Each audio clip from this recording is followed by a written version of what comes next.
Welcome to Sheepdog Nation Podcast, the only place on the internet where law enforcement and their families can come to be understood, supported, and stood up for. Here's your host, the always entertaining, down-to-earth, yet in-your-face truth speaker and Leo herself, Autumn Schmidt. What is up, Sheepdog Nation? Welcome to another podcast with your host, me, Autumn Schmidt. I'm really excited to have you here as always. Today, what we're going to be talking about is humanizing the badge. I'm going to warn you at this moment that this is a really good time for you to either put headphones on, if you're around small children, to turn this off, wait until you're not around anybody, because I get pretty heated over this movement. This is something I'm quite passionate about, and it's something that I think that you and everybody else needs to hear. I don't believe in humanizing the badge. Okay? Like straight up.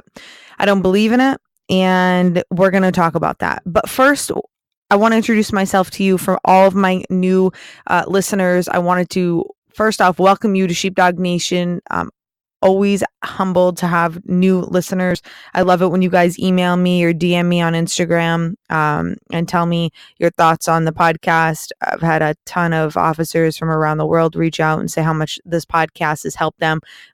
This is what they binge listen to on the overnights or what they work out to. And if you're working out to me right now, I appreciate it. And I do the same thing. I listen to audibles in video books and, David Goggins or Jocko in my headphones, so that I'm constantly getting educated, making myself better. And so if you're doing the same thing, my hat's off to you. I'm really proud of you. You are a rare breed, and I'm happy that you're here with me.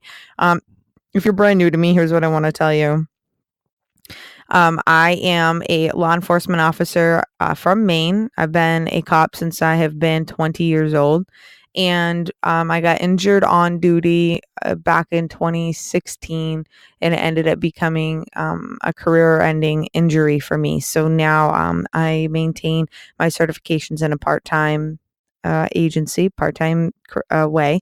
And essentially, I can't really work the road anymore due to my back injury. So I had to reinvent myself, and part of reinventing myself was focusing on how I could help and help law enforcement and change the culture.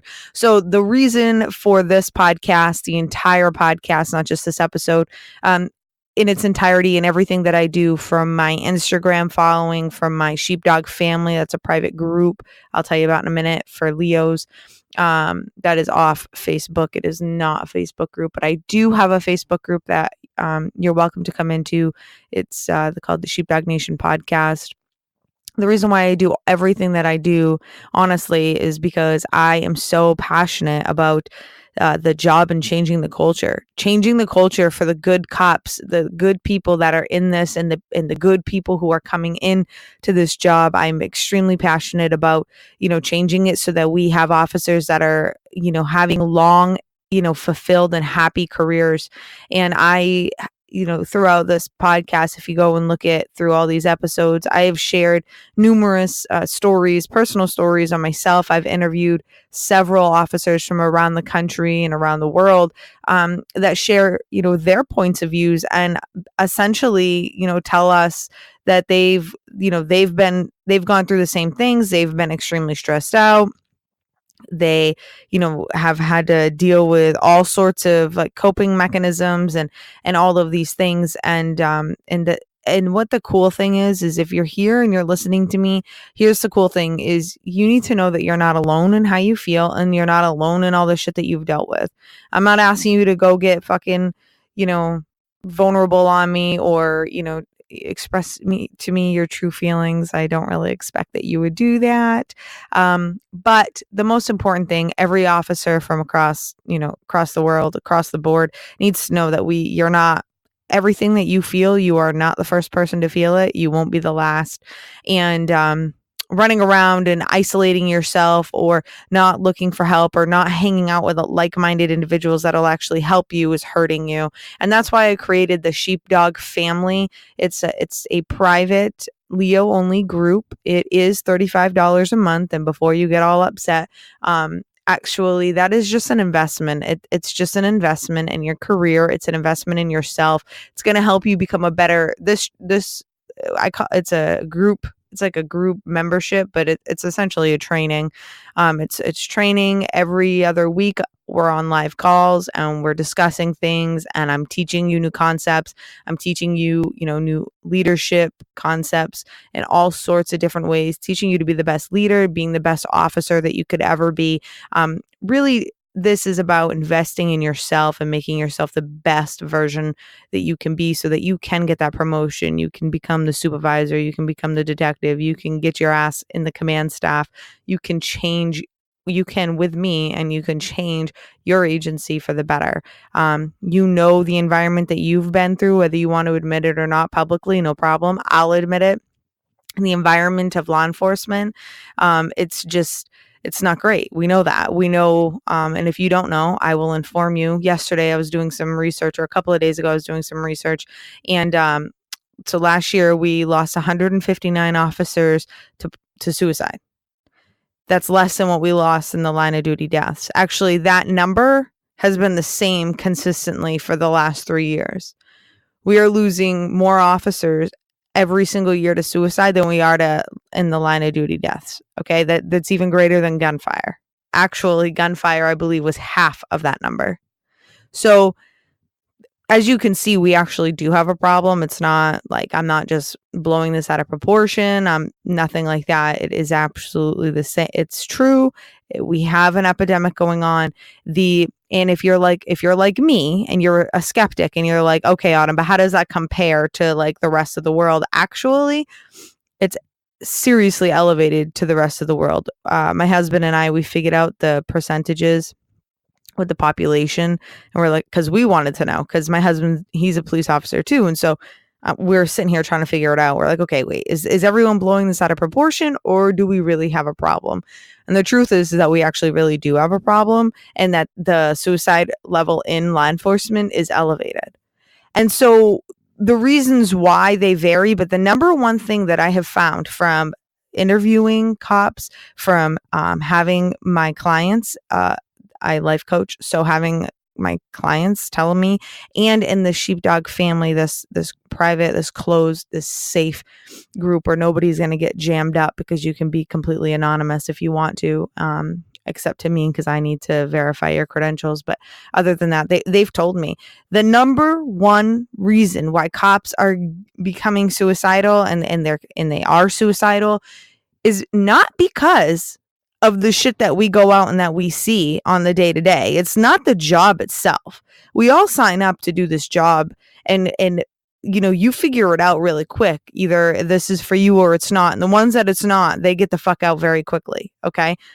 However, what the problem is it's our command staff.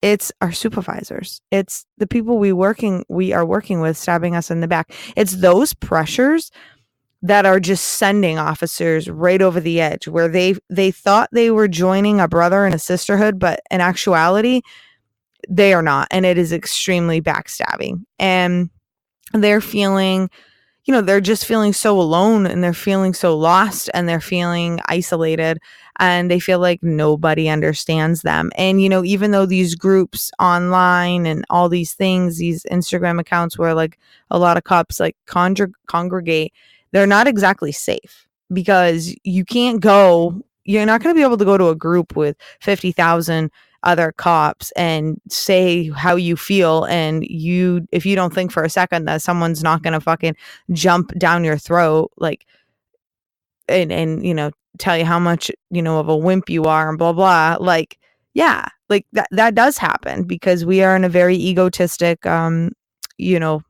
career. We just are, as law enforcement. However, there are places like my group, the Sheepdog Family, which you can join. There's a link below. You can join, or you can just message me if you have some questions about it. It's not like that, and it's supportive, and it's meant to nurture and to fucking just essentially give you a platform to be who you are and express yourself, because I think that that's a problem.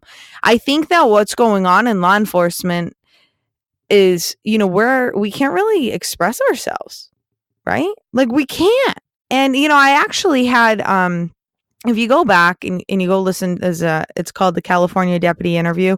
His name is Garrett Tesla, and he is actually a podcast host himself for the Squad Room.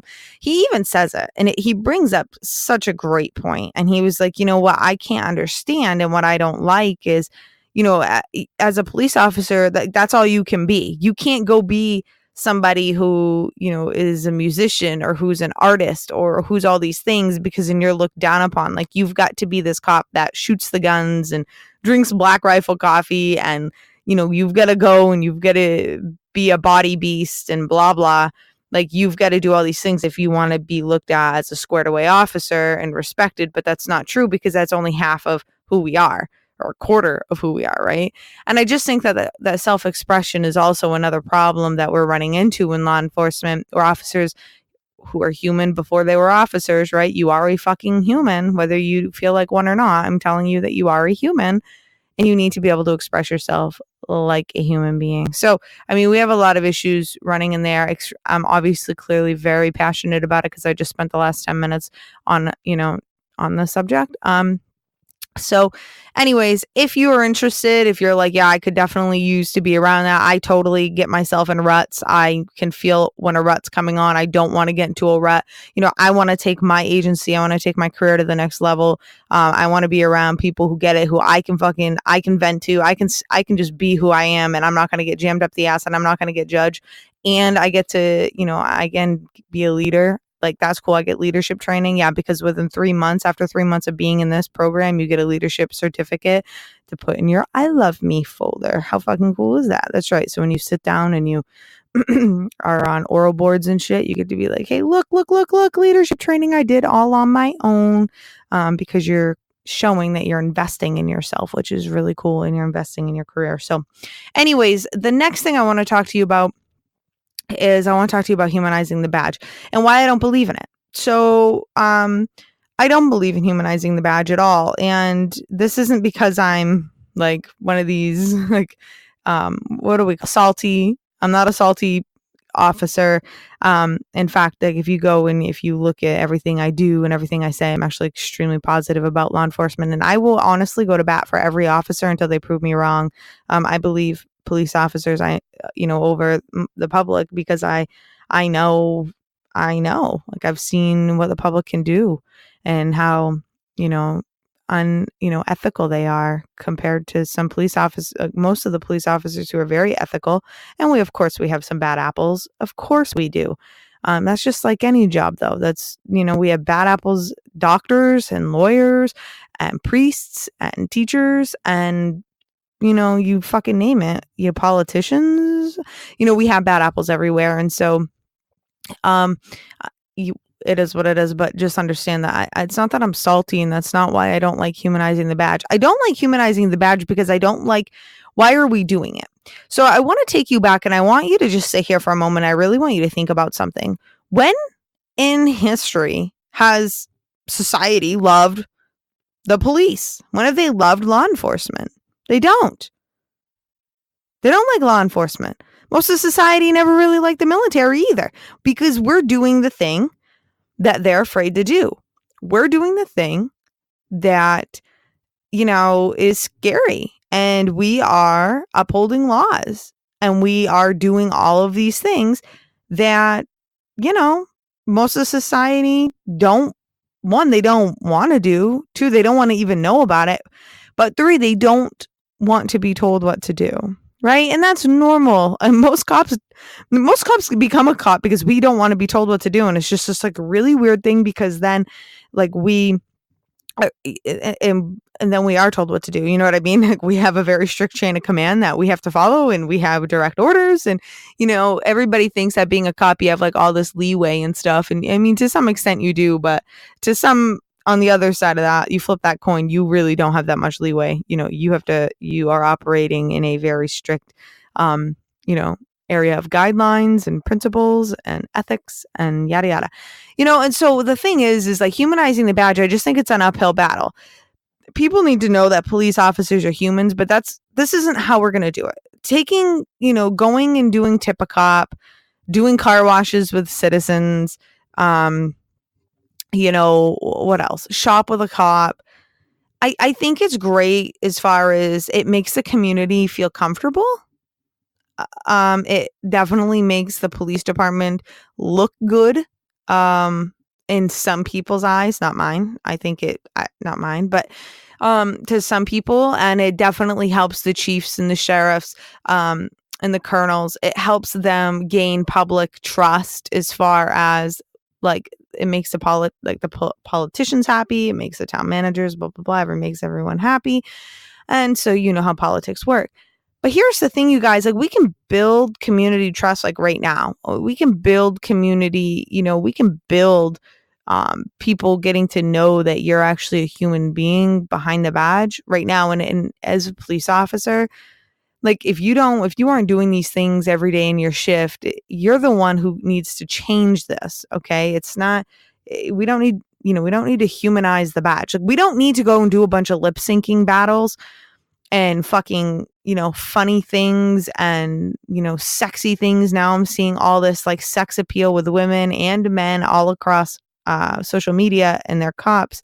Like we know that you're a human and we know that, that's part of being human, right? But like why are we sharing this so much? Like why is this so much in our face? And I can tell you from somebody who runs an online business, who's been running online businesses since 2015, it has gotten increasingly in my face with like sexifying being a cop, male and females. And I think this is counterproductive. You become a police officer, and what's going on is the moment you become a police officer, you're a leader. The moment you take your oath and then you go throw that badge on you, whether you're in uniform or you're not, you become a leader in society. You become somebody that everybody looks to do the right thing, to be there for them, to help them, to, be the role model, blah, blah. Like that's what you become. And, not a lot of people know this. There's no training. There's no like onboarding leadership training when you become a police officer. Now you're going into FTO. And so now you're going to learn how to be a cop, but you're not going to learn how to be a leader. And this is the biggest problem here, is because yes, you can go be a cop, but if you do not understand into like a very deep understanding of, what your role actually is in society and how you can quote unquote bridge the gap and quote unquote humanize the badge all on your own without doing these initiatives and these videos. And you can do all of that, just you being the leader, being a leader as a police officer from day one. It's going and having real conversations with business owners and citizens and getting on their level and stop doing the robotic talk and just being human with them and relating with them and helping them, going a little bit out of your way. Look, like I'm going to be honest, there's so much in police work that isn't like running and gunning,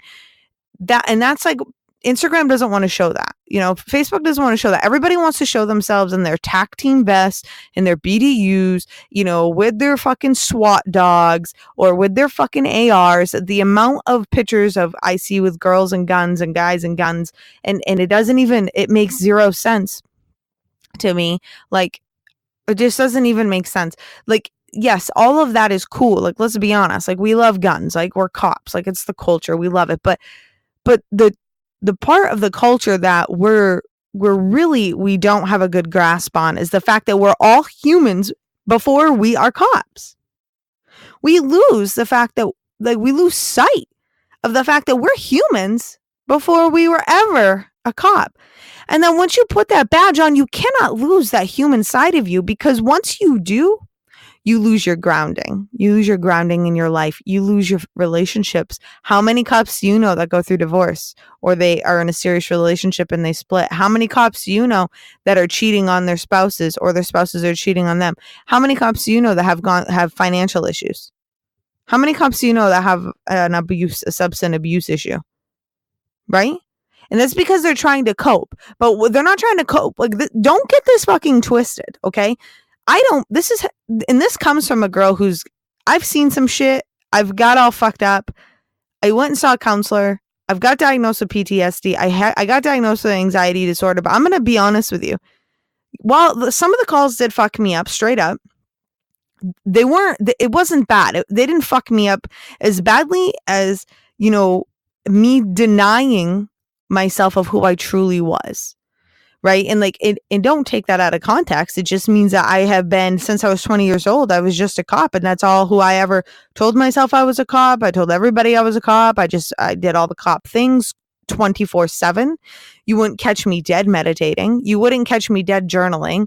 You wouldn't catch me dead just being a girl. No, I was a fucking cop. I was just a cop all the time. And that was my mindset. And in my relationships, oh my God, you're fucking speeding. You can't speed. You're a civilian. I can fucking speed, but you can't. What are you doing?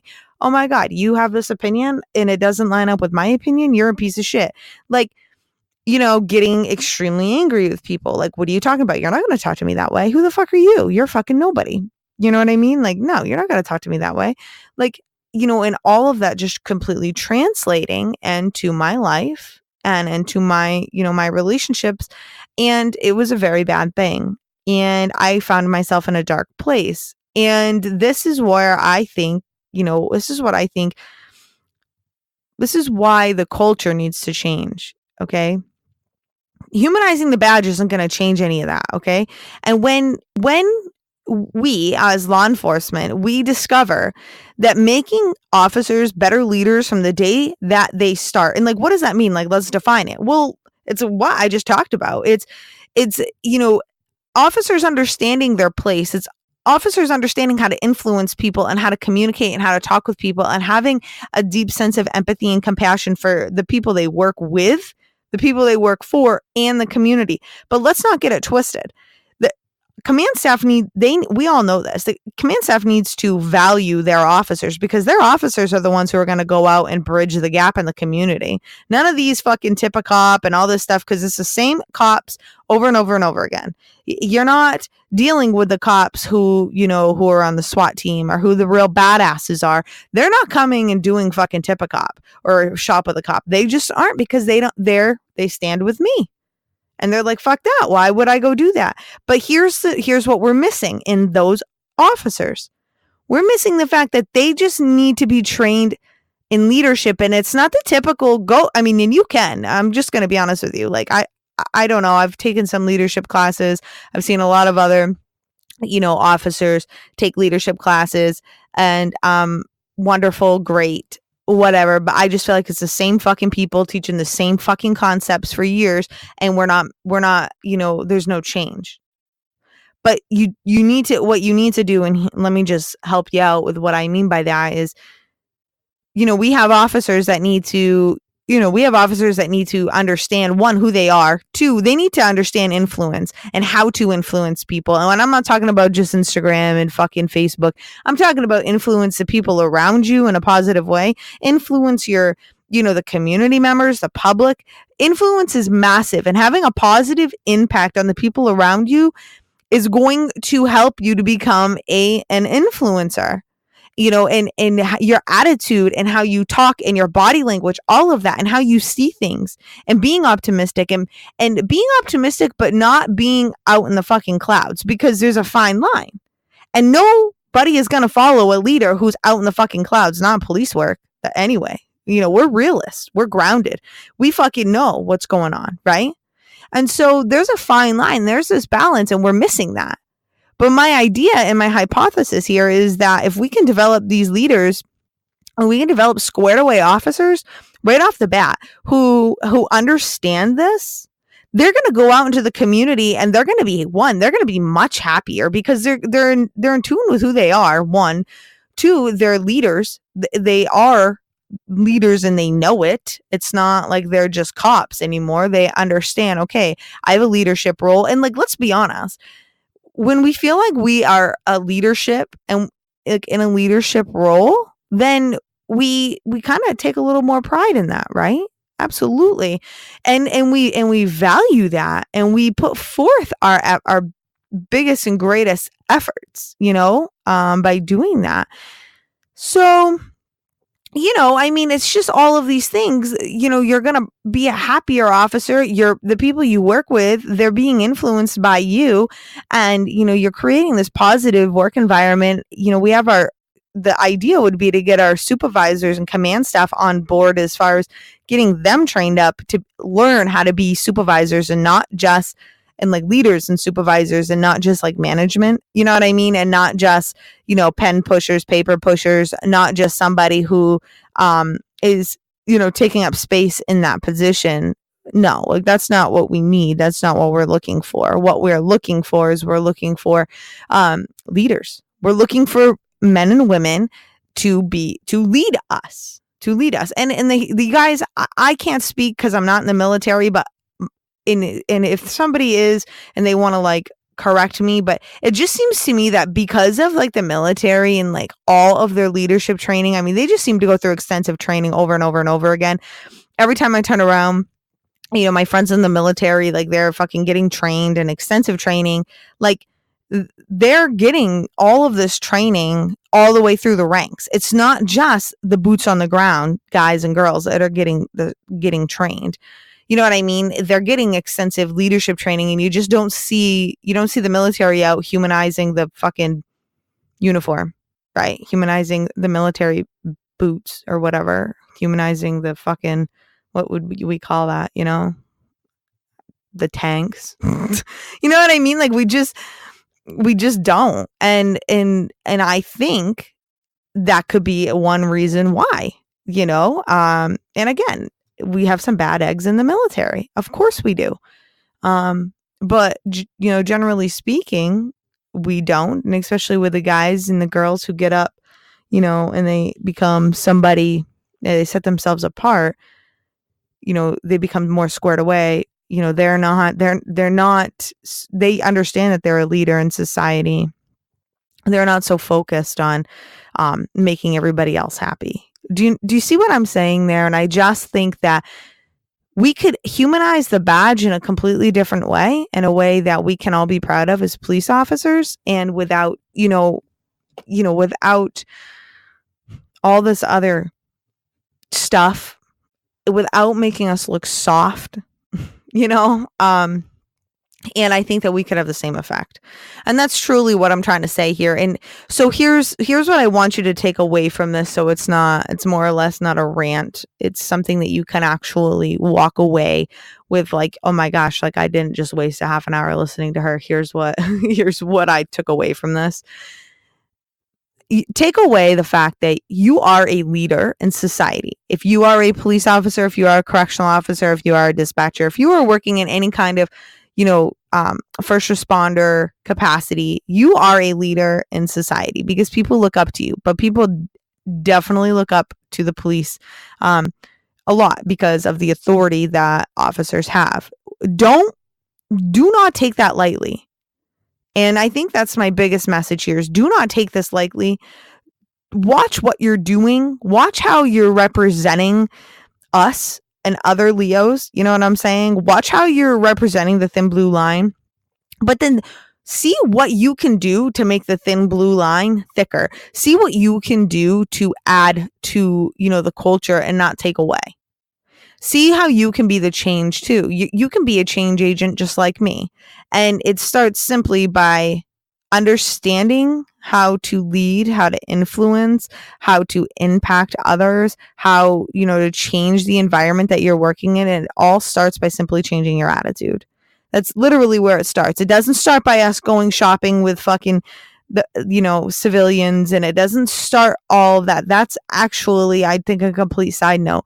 It starts with when nobody's looking, what are you doing is in regards to like this civilians in the society and blah blah. Like I can't tell you how many times in rough neighborhoods I would go park my fucking cruiser and I would go play basketball with kids all the time. Okay? And these kids, their jaws would drop right on the ground. But that's not on Instagram.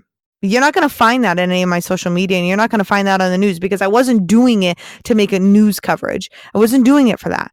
I can't tell you. I used to go in. We had a where I used to work full time. We had this like trouble home full of kids, And me and this other officer, I was newer here, and like I came from a much rougher city where like it was just different. So anyways, we come down and he starts dancing with these kids. Like we go on a call because we have some kid who's out of control. By the time we get there, he's completely in control. And we turn this into a positive because we start doing the wobble in the middle of this like facility, and all of the staff are like kind of pissed because they're like, what the hell? Like we called you here to but like you guys aren't going hands on. But we had such an effect by humanizing the badge in that moment by showing them, hey, look, we're humans too. Let's dance. And it changed it changed the dynamic. It changed their perceptions of us because every other time we go there, which is literally we get called there once a shift, the kids would be like, oh yeah, you're that cool cop that fucking danced with me. That was cool. Listen, you're never going to believe what happened to me. And they just talk with me because I developed a relationship with them. And it's stuff like that when nobody's looking that we need to be doing. Does that make sense to you? I really hope that makes sense to you. If you are kind of struggling with the concept, or if you get the concept and you're excited and you've got a fire lit up in your stomach right now, I urge you to come into the Sheepdog Family group so you can get more of this. We do bi-weekly live calls so you get to talk with me. It's like this, except it's not one way. And come and get this extensive training, this leadership training, so that you can fine tune your skills in a way that you're not going to find out there, in a way that, is different. And it's going to change. It's going to help you to look at things differently and become a leader in your agency that like unlike anybody's seen. You're not going to be the typical, cop that you see now getting promoted. You're going to be like that, like the typically it's like the SWAT commanders. It's the commanders of specialties that they think outside the box. They're going and investing in themselves, on their own. And they're not telling anybody this, but it's making them better, and they're coming back to their agencies and they're progressing and they're leading, and they're usually the guys and the girls that you want to be around them. You want to be on their teams. Become one of them. Join us. DM me when you get off this. Go check it out. The link is below this. I'm just saying, what the hell is $35? Let's be honest. In the big scheme of things, if it's giving you the ability to invest in yourself, change yourself for the better, be around all cops that are just like you from all around the world on a mission to do the same thing. And let's be honest, you get to come in here, you get to vent, you get to say the shit that you want to say. And you're going to have a bunch of cops jump on and be like, yeah, dude, I've gone through this, like, blah, blah, blah, blah, blah, blah. Like, it's a really cool concept. We have 11 officers in right now. I just opened the doors, I think even less than a week ago. I don't think it's even been a full week yet. And we had our first call. And honestly, you guys, the officers in there, they're like, that was life changing. That was unfucking believable. Or no. What did he say? That was out fucking standing, that come from a 13-year veteran in. I mean, it's not, we don't have a bunch of softies in here either. It's we have cops in here who are going to be fucking excellent leaders, who are, wanting to get promoted, want to go to different departments, yada, yada. But they are, they're taking those steps. And I think that you can too. I hope that you got something out of this. And if you guys have questions, if you, as always, reach out to me. And if you like this podcast, go to iTunes, give me a rating, and comment on my post that you will see on Instagram, and let me know what you think. And that was another episode of Sheepdog Nation. If you enjoyed this podcast, please go to iTunes and let us know by giving us a rating. If you have questions that you want answered by Autumn in the podcast, submit it by going to the link in the show notes. As always, stay safe and watch your six.